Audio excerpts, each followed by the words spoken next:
A screwdriver is a device that is used to loosen and tighten screws in a machine. The main parts of the screwdriver are handle.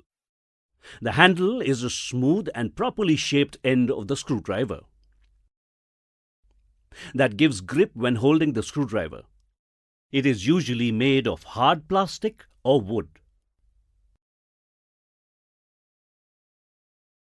Blade. The blade is made of a hardened and tempered carbon steel or alloy for strength.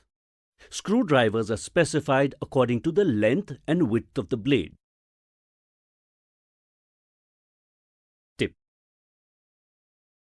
The tip is a part of the screwdriver that fits in the groove of the screw head. The various tip designs are flat or minus, Phillip head, square, star. The various types of screwdrivers available are the straight tip type, Phillip type, offset type, and ratchet type.